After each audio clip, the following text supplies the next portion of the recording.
Episode 288। Narayan ji ने गुस्से से सौदामिनी जी की बालों को खींच उन्हें धकेल दिया। सौदामिनी जी का तो थापड़ खाकर पहले से ही सिर चकरा रहा था। उन्हें समझ नहीं आ रहा था वो कहाँ गिर रही है। वो सीधा जाकर टेबल के पास गिरी। उनका सिर भी टेबल से लगकर कटकर खून बहने लगा था। आपने मेरे बच्चे को मारा। मैं आज तक सोच रही थी कि मेरी गलती की वजह से मेरा बच्चा मुझे छोड़कर चला गया। सुहाना गुस्से भरी आवाज में बोली। अब आगे आपने इस क्यों किया? हमारे बच्चे ने आपका क्या बिगाड़ा था? आप सिर्फ प्रॉपर्टी के लिए इतना कैसे नीचे गिर सकती हो? समीर भी गुस्से से बोला। वहीं नारायण जी गुस्से से बोले, आज तक मुझे लगता था कि तुम्हें सिर्फ पैसों की भूख है, पर तुम तो किसी शैतान से कम नहीं हो, जो सिर्फ प्रॉपर्टी के लिए आपने ही भाई भाभी यहां तक कि होने वाले बच्चे को भी मार सकती हो। मैंने तो आपसे पहले ही कहा था पापा कि माँ कुछ तो हमसे छुपा रही है। इन्होंने मुझे और मेरी बहन निसी को कभी एक माँ का प्यार नहीं दिया। मुझे लगा था बस माँ थोड़ी स्ट्रिक्ट है, पर मुझे नहीं पता था इनकी तो पहले से एक नाजायज बेटा है जिस पर यह अपना प्यार लुटा रही है। संजय जी की आंखों में दर्द और गुस्सा झलक रहा था।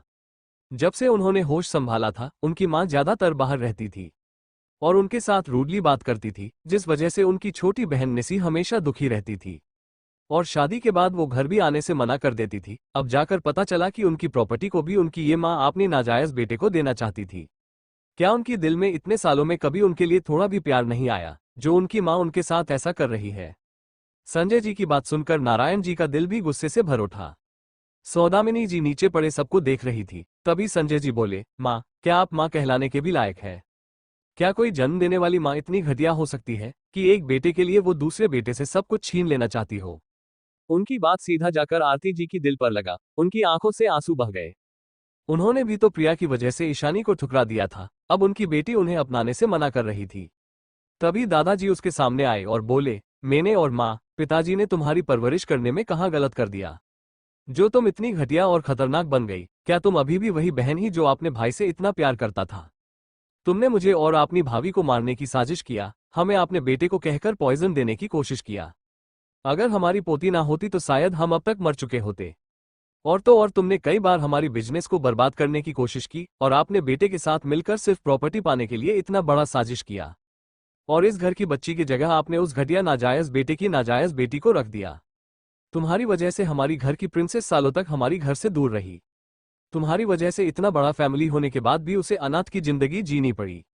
सच में तुम एक घटिया इनग्रेटफुल क्रिएचर हो। तुम्हें इस घर में रखना शायद मेरे पेरेंट्स की सबसे गलत डिसीजन था। दादाजी इस वक्त गुस्से और उदासी से घिर गए थे।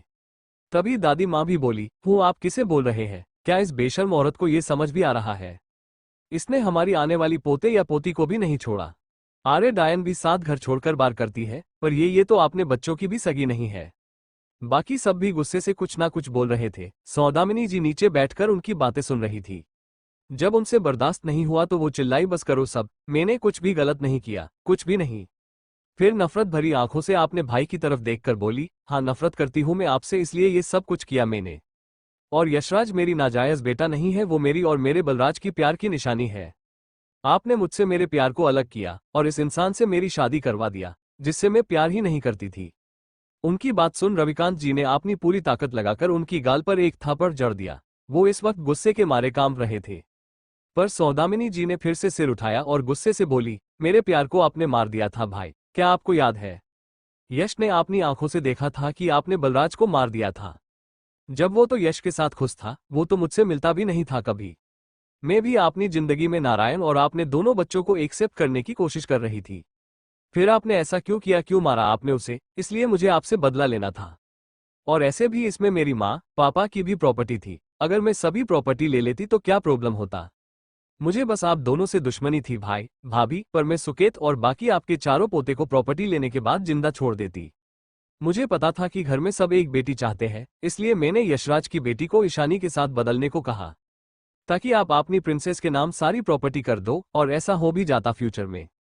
पर यह लड़की वापस आ गई, इसे वापस ही नहीं आना चाहिए था।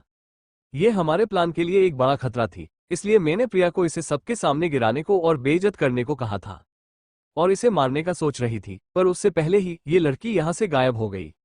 यशराज भी इस लड़की का पता नहीं लगा पाया, वरना मैं इसे वापस आने ही नहीं देती।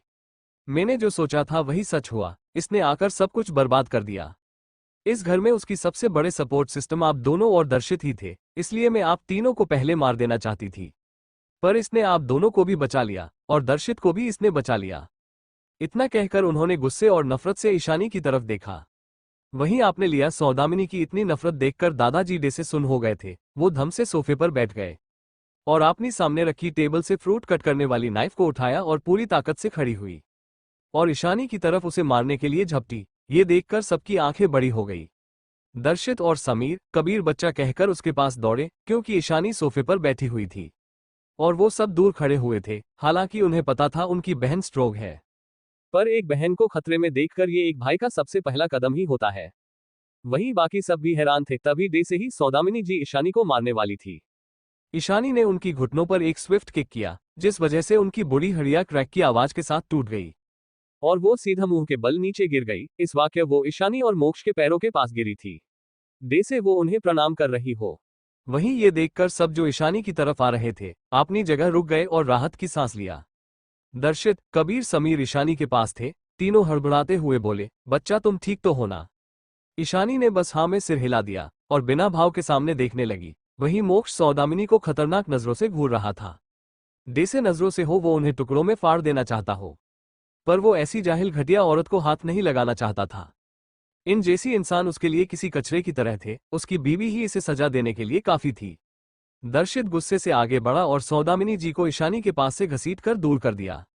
सौदामिनी जी अपनी घुटनों को पकड़कर रोने लगी। उनकी घुटने की हड्डी सच में टूट गई थी। उन्हें बहुत ज्यादा दर्द हो रहा था, पर किसी की भी आंखों में उनके लिए सहानुभूति नहीं थी। सब उन्हें घिन से देख रहे थे, यहां तक कि संजय जी और नारायण जी उन्हें गुस्से से देख रहे थे। स्नेहा और रोहित भी घिन से उन्हें देख रहे थे। बचपन से उनकी दादी माँ ने उन्हें ज्यादा प्यार नहीं दिया था, फिर भी उन्होंने कभी नहीं सोचा था कि उनकी ये दादी माँ इतनी खतरनाक होगी। और स्नेहा को तो सबसे ज्यादा रुतबे और पैसों से मतलब था, इसलिए उसे अपनी दादी से सांसे ज्यादा नफरत हो रही थी। क्या होता अगर सच में उसकी दादी आपने नाजायज बेटे को उनकी सारी प्रॉपर्टी दे देती तो? वो क्या करते? वो तो पैसों के बिना जी भी नहीं पाती। वो अपनी सानों सौत छोड़कर आम लाइफ क्यों जिए? आपकी हिम्मत कैसे हुई मेरी बहन पर हम सबकी आंखों के सामने अटैक करने की? समीर गुस्से से आगे बढ़ा और सौदामिनी जी की गाल पर थापड़ जड़ दिया। ये मत समझना क्योंकि आप बड़ी हो तो मैं छोड़ दूंगा। आज आप मेरी बहन को इतने साल हमसे दूर रखने की और मरने की कोशिश करने की, और मेरे दादा दादी मेरे भाई को मारने की कोशिश करने और मेरे बच्चे को मारने की सभी काम की सजा भुगतेंगी।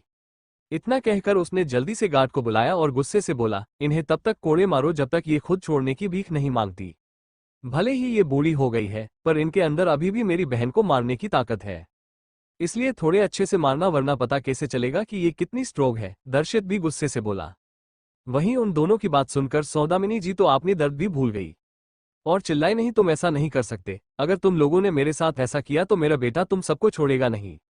तुम लोगों को तो पता भी नहीं है उसके पीछे कितनी स्ट्रोंग नेटवर्क है। मारो इन्हें जब तक ये कुछ बोलने की लायक नहीं बचती। समीर गार्ड से बोला। तो उस गार्ड ने सौदामिनी जी को कोड़े मारना शुरू कर दिया। सौदामिनी जी की चीख उस पूरे मेंशन में गूंज रही थी। नारायण जी, संजय जी और रविकांत जी ने उनकी तरफ से मुंह फेर लिया। सौदामिनी जी ने जो किया उसकी सजा तो उन्हें मिलनी ही थी। जब सौदामिनी जी से और बर्दाश्त नहीं हुआ तो वो जोर से दर्द से करहाती हुई चिल्लाई, नारायण, संजय, मुझे बचाओ। मैं आपकी बीवी हूं और तुम्हारी मां हूं। तुम दोनों को मुझे बचाना चाहिए। पर नारायण जी और संजय जी ने उन्हें एक नजर देखा और गुस्से से बोले, ये तुम्हारी सजा है जो तुम डिजर्व करती हो। जब सौदामिनी जी को समझ आया कि उनका पति और बेटा उन्हें नहीं बचाने वाले तो वो रविकांत जी की तरफ देखकर दर्द से बोली, भाई इनसे कहो रुकने को। मैं तो आपकी बहन हूं, क्या आप मुझे एक ऑफ चांस नहीं दे सकते?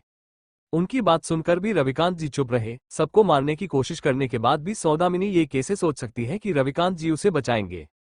प्रभा जी गुस्से और व्यंग से बोली, भाई ये भाई बहन का रिश्ता तुम्हें याद नहीं आया जब तुम अपने बेटे के साथ मिलकर सबको मारने की कोशिश कर रही थी? और एक और चांस दे किस लिए? ताकि तुम अपने उस नाजायज बेटे के साथ मिलकर फिर से हम सबके खिलाफ साजिश कर सको। उनकी बात सुन मार सौदामिनी जी ने गुस्से से दांत पीस लिए। सच में सोचा तो उन्होंने यही था, पर वो अपनी दर्द को भी तो बर्दाश्त नहीं कर पा रही थी।